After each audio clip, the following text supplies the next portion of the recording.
"Ask him why Mama sold her hair," the boy told the lawyer. The words, spoken in the clear, piping tone of a child who knows no better than to speak the simple truth, landed in the suffocating quiet of the tiny cottage like stones dropped into a deep well. They were not loud, they were not aimed, but they struck their target with the force of a cannonball. Alistair Beaumont, the 9th Duke of Blackwood, felt the air leave his lungs in a silent rush. His entire world, which he had so carefully and arrogantly begun to reassemble, fractured. The polished edifice of his righteous anger, his legal claim, his ducal authority, crumbled into dust around his gleaming boots. He had come here to this damp, forgotten village on the bleak northern coast to reclaim what was his son, his heir. He had come with the full weight of the law, personified by the unimpeachable Mr. Finch, whose leather satchel contained documents that could move mountains and ruin lives. He had come prepared for a fight, for tears, for bitter recriminations from the woman he had cast out 5 years ago. He had not come prepared for this. He really looked, at his son, Thomas, a boy of 4 years, with a solemn face and a thatch of dark hair. And his eyes, they were the Beaumont eyes, a peculiar shade of gray, like a winter storm gathering over the sea. The same eyes that stared back at Alistair from his own mirror every morning. There had never been any doubt. Then his gaze shifted to the woman standing beside the boy, one protective hand on his small shoulder. Eleanor, his wife, his duchess. Though she looked nothing of the sort. The lustrous auburn hair he remembered, the hair he had once loved to see unpinned and spilling over her shoulders like liquid fire, was gone. In its place was a severe, cropped style, hidden mostly beneath a plain, functional cap. It had been shorn, not styled. Shorn. Sold. The word echoed in the cavernous space that had suddenly opened inside his chest. Sold. For food. For medicine. For the roof over their heads, a roof that was presently leaking a slow, rhythmic drip into a pail near the hearth. The boy, Tom, was not finished. He looked at the lawyer, Mr. Finch, whose face was a perfect mask of professional neutrality, and then at his father, the towering, imposing stranger who made the cottage feel impossibly small. "She cried when the man cut it," the boy added, his voice softer now, a little uncertain. "She said it was her only vanity. He gave her £3. We had stew for a whole week. £3. Alistair's mind reeled. He had once paid £1,000 for a racehorse on a whim.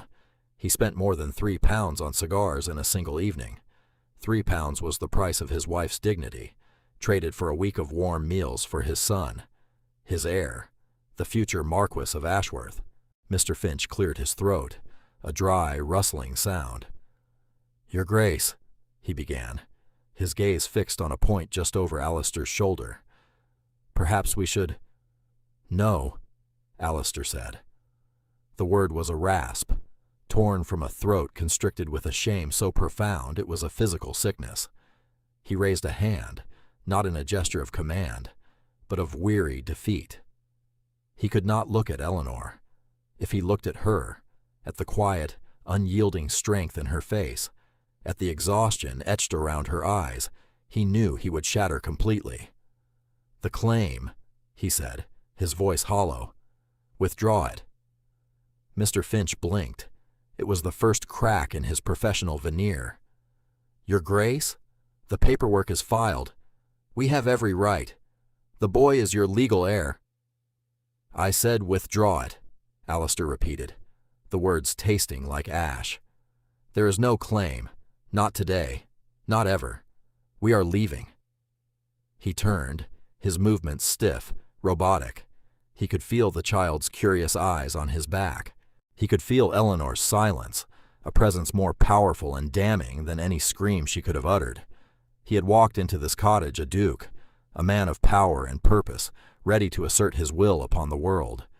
He walked out a ghost, haunted by the ghost of the woman he had destroyed, and the quiet, devastating truth spoken by a child. By morning, the Duke of Blackwood and his lawyer were gone. The legal claim on Thomas Beaumont, born Vance, had vanished from the court records as if it had never been. But Alistair did not return to London. He did not retreat to the cold splendor of Blackwood Manor. He dismissed his carriage, sent his solicitor home, and took a room at the local inn, the Salty Dog, a place that smelled of stale ale, wet wool, and desperation. He was not here to claim his son anymore. He was here to do penance. The beginning of the end had been 5 years prior, in a ballroom shimmering with 1,000 candles. The air, thick with the scent of beeswax and hothouse flowers, had felt charged with a brittle energy. Alistair had stood beside his younger brother Julian, watching his wife, Eleanor, from across the room. He had been Duke of Blackwood for 2 years, a title he wore with the heavy confidence of a man born to it. He was powerful, respected, and deeply, profoundly bored.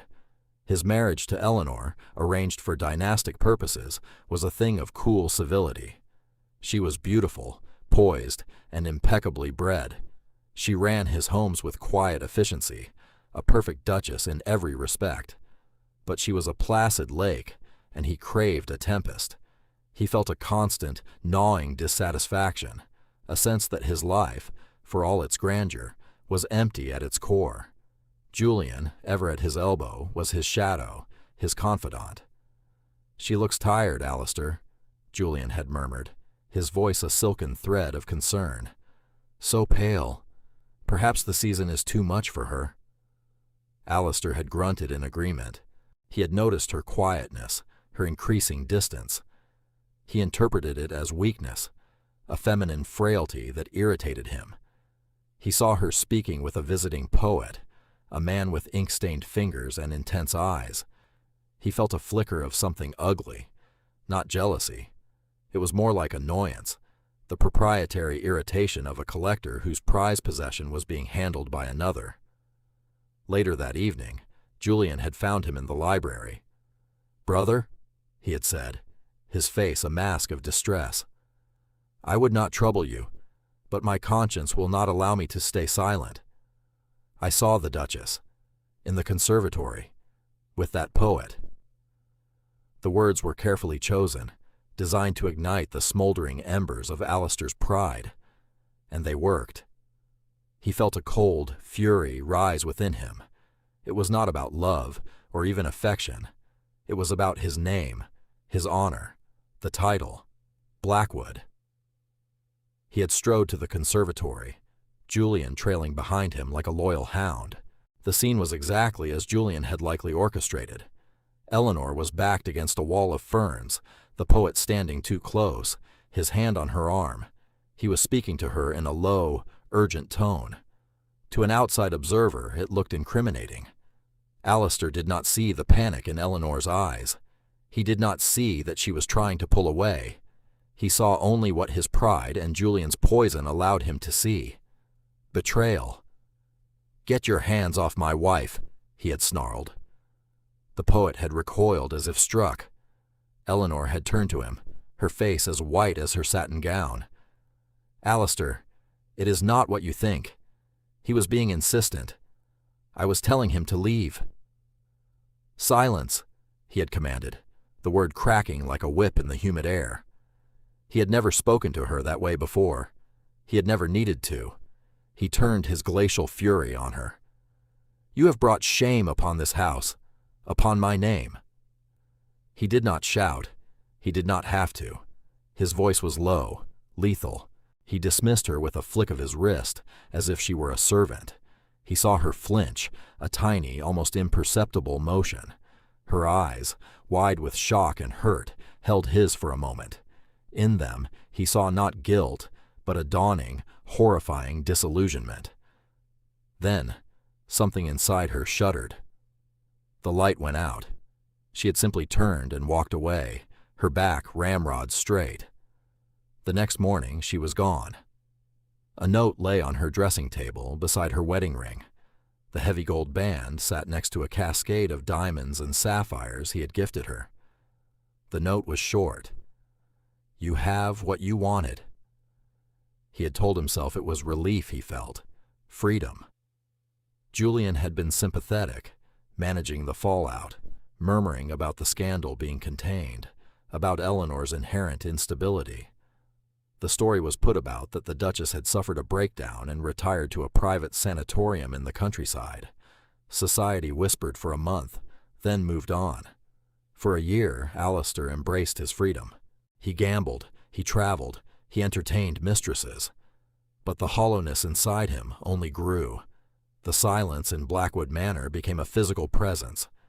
The scent of Eleanor's favorite roses in the garden became an accusation. He found himself wandering into her rooms, left exactly as she had abandoned them. The cold wedding ring on the dressing table seemed to mock him. The first splinter of doubt appeared when he was settling a stack of his brother's debts. It was a regular occurrence. Julian lived far beyond his means. Tucked within the papers was a receipt from a jeweler for a paltry sum, paid to a man Alistair recognized as the poet from that night. It was dated the week after the ball. It looked like a payoff. A cold seed of suspicion was planted. He began to watch Julian. He noticed the way his brother's eyes would slide away from his. He saw the flicker of something covetous in his gaze when he looked at the Blackwood crest. He started a quiet investigation, using a man in London who was discreet and brutally efficient. The truth, when it came, was uglier than he could have imagined. Julian had not only paid the poet to harass Eleanor, he had systematically poisoned Alistair against her for years. He had intercepted letters from her family, forged notes, and whispered lies. His goal was simple: to drive Eleanor away, leaving an heirless Alistair who might, through some tragic accident, be succeeded by his loving, devoted brother. The final piece of the puzzle was the discovery that Eleanor had not gone to a sanatorium. She had simply vanished. His investigator had followed a cold trail for months, a trail of a woman traveling alone, paying in cash, moving steadily north, shedding her identity as she went, until he found a Mrs. Vance in a remote fishing village called Oakhaven. A widow, the locals said, who had arrived pregnant 5 years ago and kept to herself. A widow with a young son who had startling gray eyes. The rage Alistair felt was a clean, purifying fire. Rage at Julian. But underneath it, a much dirtier, more sickening emotion churned. A profound self-loathing. He had been a fool. A proud, arrogant, blind fool. He had not been deceived by a master manipulator so much as he had allowed his own worst traits to be used as weapons against the one person he should have protected. He had not loved her, perhaps, but she was his wife, his responsibility, and he had failed her in the most public and cruel way imaginable. Now, sitting in the grimy taproom of the Salty Dog, the memory of his son's words twisting in his gut, he understood the true depth of that failure. It was not measured in years of separation or a tarnished title. It was measured in the locks of shorn hair sold for stew meat. The innkeeper's wife, a stout woman named Martha Gable with kind eyes and capable hands, approached his table. She placed a mug of ale before him without being asked. "Not the sort of place for a duke, I'd wager," she said, her tone not impertinent, but observational. Alistair looked up. "I am no longer certain what a duke is," he admitted, the words raw. She studied him for a long moment. "You're him, then, her husband." He flinched. "Yes." "She never speaks of you," Mrs. Gable said, polishing the stained wood of the table with her apron. "But a woman doesn't end up in a place like Oakhaven, with nothing but the clothes on her back and a baby in her belly, unless a man is involved. A man who failed her." It was a simple, brutal assessment. There was no judgment in it, merely fact. "She's a good woman, your Eleanor," the innkeeper's wife continued, her voice softening. "Proud, too proud sometimes. When she first came, she tried to take in laundry. Her hands were raw and bleeding in a week. She wasn't made for it. But she learned. She learned to mend nets, to grow vegetables in that rocky patch of dirt she calls a garden, to make a shilling last a week. She did it all for the boy." Alistair closed his eyes. Every word was another turn of the knife. "That first winter was the worst," Mrs. Gable said, her voice dropping lower. "Tom, the little one, he took ill. A fever. The apothecary wanted 10 shillings for the medicine. She didn't have it. She came to me, asked to borrow it. I gave it to her, of course. The next day she came back and paid me. Her hair was gone." He opened his eyes. The taproom was blurry. "She told you?" Mrs. Gable shook her head. "She didn't have to. The whole village knew. The barber's wife likes to gossip. But no one ever said a word to Eleanor. There's a dignity in a sacrifice like that. People here, they respect it." She looked at him, her expression clear and direct. "She's built a life here, Your Grace. A hard one, but it's hers. You can't just walk in with your fancy lawyers and your London money and tear it down because you've suddenly grown a conscience." "That is not my intention," Alistair said, his voice thick. "Not anymore." "Then what is?" she asked. It was the question that echoed in the silence of his small, cold room at the inn for the next 3 days. What was his intention? He could not force her to return. He could not buy her forgiveness. He could not erase the past 5 years. He could not make her hair grow back. He started with the only thing he could think of: small, tangible acts. He knew from Mrs. Gable that the roof of Eleanor's cottage was a constant source of trouble. He found the village's only carpenter, a grizzled man with a skeptical eye, and paid him triple his usual rate to replace the entire roof with the best slate available. He instructed the man to say it was a gift from the parish fund. The next day he saw Eleanor in the village market. She was haggling over the price of fish, her expression tense.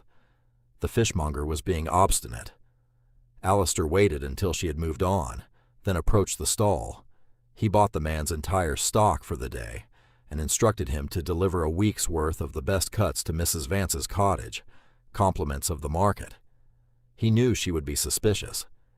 He knew she would be proud. But he also knew, from the hollow look in her cheeks, that she and the boy were not eating enough. He saw his son only from a distance. He watched Tom playing on the stony beach, throwing pebbles into the surf. The boy was small for his age, but sturdy. He had a fierce independence that reminded Alistair, painfully, of Eleanor. One afternoon, Alistair spent hours in his room at the inn, whittling a piece of driftwood with a pocket knife. He shaped it into a crude but recognizable horse. He left it on the front step of the cottage in the dead of night, like a thief. The next day he saw Tom clutching the wooden horse as he followed his mother through the village. A small, sharp pang of something that felt dangerously like hope went through him. Eleanor did not acknowledge him. When their paths crossed in the narrow lanes of Oakhaven, she would meet his gaze with a look of cold, impenetrable civility and walk on. She did not thank him for the roof or the fish. She did not ask him to leave.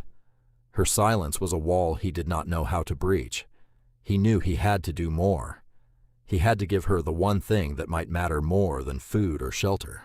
He had to give her justice. He sent a message to Mr. Finch in London.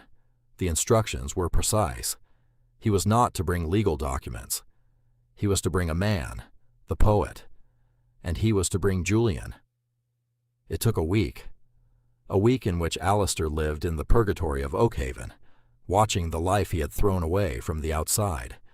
He learned the rhythm of her days, the early mornings tending her garden, the afternoons mending clothes for villagers, the evenings spent with Tom by the fire. It was a life of hardship and monotony, but it was also a life of purpose.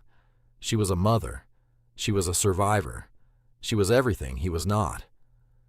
The day Mr. Finch returned, a thick sea fog rolled in, blanketing the village in a damp, gray shroud. It suited Alistair's mood. He had arranged the meeting not in Eleanor's cottage, but in the private parlor of the inn. It was neutral ground. He sent Mrs. Gable with a message for Eleanor. "Tell her the Duke of Blackwood requests her presence. Tell her it concerns the truth." He waited. For an hour he paced the small room. the crackling fire doing little to warm the chill in his bones. He did not know if she would come. He had no right to expect her to. When the door finally opened, she stood there, framed in the doorway. She wore her best dress, a faded but clean calico. Her face was pale, her expression unreadable. She stepped inside, her eyes immediately finding him. "You wish to see me, Your Grace," she said, her voice cool and formal. The title was a barrier, a reminder of the chasm between them. "Eleanor," he said, his own voice unsteady. "Thank you for coming." She did not respond. Her gaze swept the room, noting Mr. Finch standing discreetly by the window. "You said it concerned the truth," she prompted. "I have found that your version of the truth and mine differ greatly." The cut was clean, precise. He deserved it. "This time they will not," he promised. He gestured to a closed door leading to an adjoining room. "There are people I want you to hear from." He knocked on the door. It opened to reveal two men.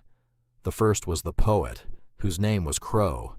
He looked haggard, his artistic intensity replaced by a hunted fear. The second man was Julian. At the sight of his brother, Alistair felt a surge of pure, cold hatred. Julian looked pale, his usual dapper confidence gone, replaced by a sullen defiance. Eleanor froze. Her eyes locked on Julian, and for the first time, Alistair saw a flicker of the old fire. It was not warmth, it was rage. "What is he doing here?" she demanded, her voice tight. "He is here to confess," Alistair said. He turned to his brother. "Julian, tell her everything. Or I swear to you, the next roof you sleep under will be that of Newgate Prison." Julian sneered, a pathetic attempt at his old arrogance. "Alistair, this is absurd. The woman is clearly unbalanced." Alistair took a step forward, his hands clenching into fists. "Do not test me, Julian. Finch has the evidence, the bank drafts, the letters. Crow has already given a full statement in exchange for his passage to America. It is over." Julian's face crumpled. The fight went out of him, leaving behind the weak, resentful man he had always been. He looked at Eleanor, his eyes filled with a petty, spiteful venom. "It was not supposed to go this far," he whined. "I just wanted him to see you for what you were. A cold, provincial nobody. Not worthy of the Blackwood title. Not worthy of him." Eleanor listened, her expression unchanging. She was a statue carved from ice. "Tell her about the conservatory," Alistair commanded, his voice like iron. Julian swallowed. "I paid Crow. I told him to be familiar, to make a scene. I knew Alistair's pride would do the rest." He looked at his brother, a hint of a triumphant smirk on his lips. "And it did, didn't it? It was so easy. You wanted to believe she was unfaithful. It gave you the excuse you craved to be free." The words hit Alistair as hard as the boys had, because they were true. He had been a willing participant in his own deception.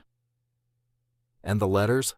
Alistair pressed, his voice relentless. "The ones from her mother you burned? The lies you told me about her frailty?" Julian began to sob then, pathetic, self-pitying tears.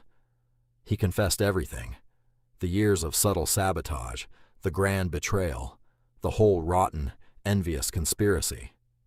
When he was finished, a profound silence filled the room. Eleanor had not moved. She had not spoken. She simply stood and listened as the architecture of her ruin was laid bare. Finally, she looked at Alistair. Her eyes were not filled with triumph or vindication. They were filled with a vast, weary emptiness.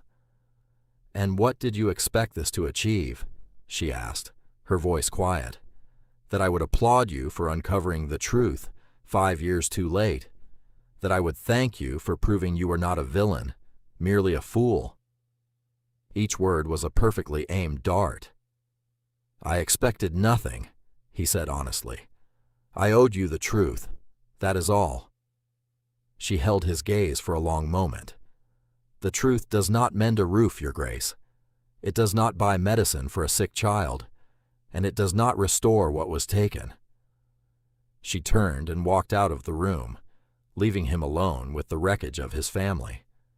He dismissed Julian with a single, contemptuous wave of his hand, ordering Finch to see him onto the first ship bound for any colony that would take him, with his allowance cut off permanently.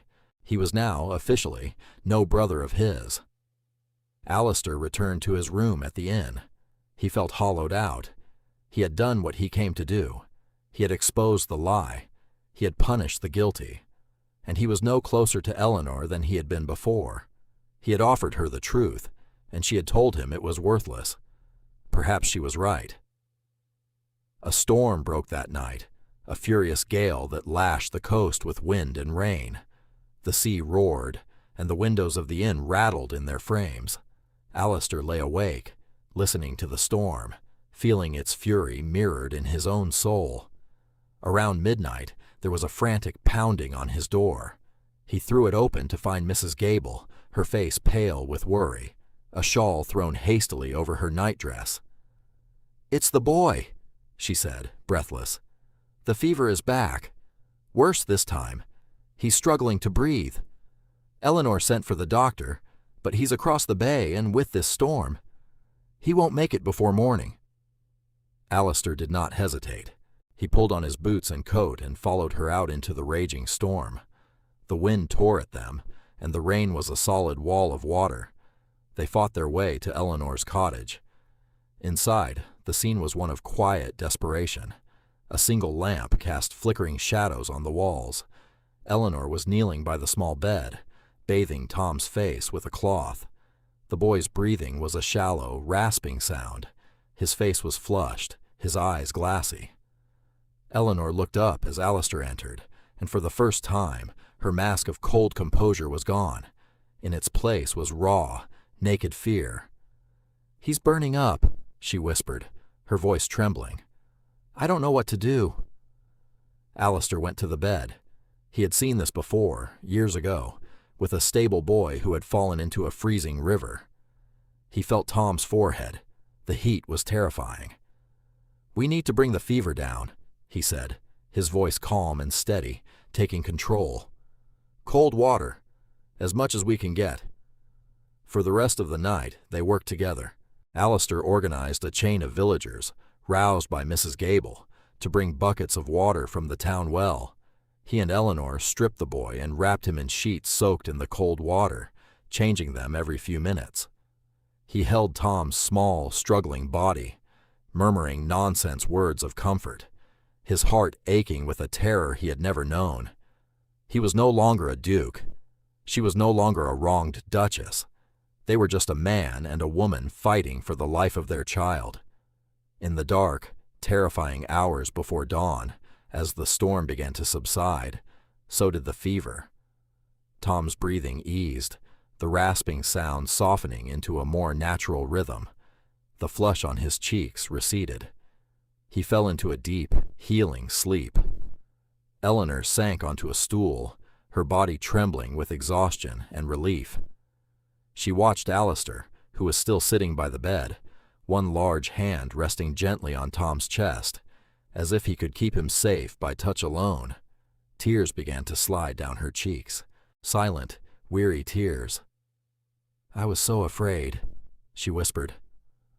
Alistair looked at her, his own eyes raw with lack of sleep and unshed tears. "I know," he said softly. They sat in silence for a long time, the only sounds the crackle of the fire and the gentle breathing of their son. The wall between them, built of pride and pain and years of misunderstanding, had been washed away by the storm in a shared, primal fear. "Why did you stay, Alistair?" she asked finally, her voice barely audible.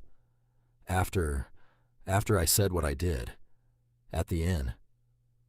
He looked at his son, sleeping peacefully, the wooden horse clutched in his hand. "Because you were right," he said. "The truth wasn't enough. It was just the start. I threw away our life together because of my pride. Because I was a weak man who listened to a wicked one.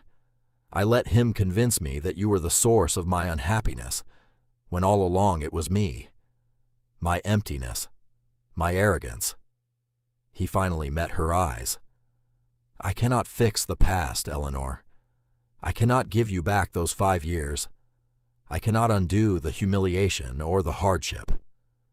But I can spend the rest of my life trying to atone for it, not with grand gestures or money, but by being the man I should have been all along, a husband, a father. He reached into his coat pocket and pulled out an object. It was her wedding ring. He had retrieved it from the dressing table at Blackwood Manor before he left. He held it out to her on the palm of his hand. It gleamed in the firelight. I am not asking you to come back to me, he said, his voice thick with emotion. I am not asking for your forgiveness, because I have not yet earned it. I am asking for a chance to show you, and to show our son, that I can change. Let me stay, here, in Oakhaven. Let me be his father. Let me try to earn my way back into your life, not as a duke, just as a man. Eleanor looked at the ring, then at his face. She saw the exhaustion, the shame, the profound and genuine remorse.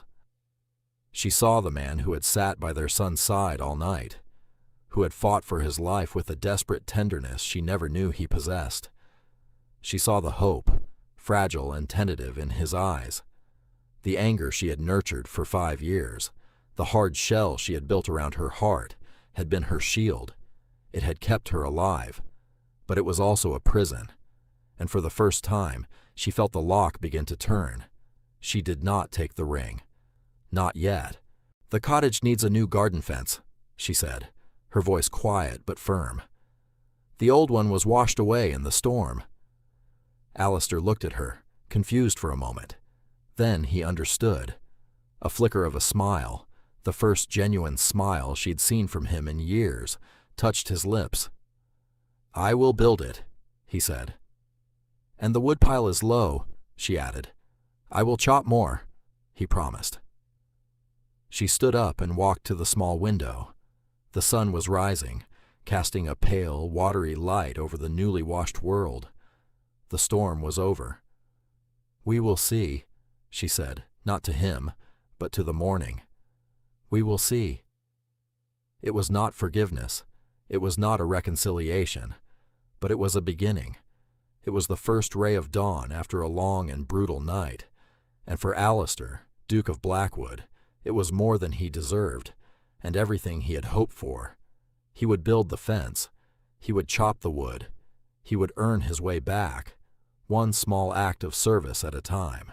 He would rebuild their life, not on the flawed foundation of title and pride, but on the solid ground of humility, patience, and a love he was only just beginning to understand.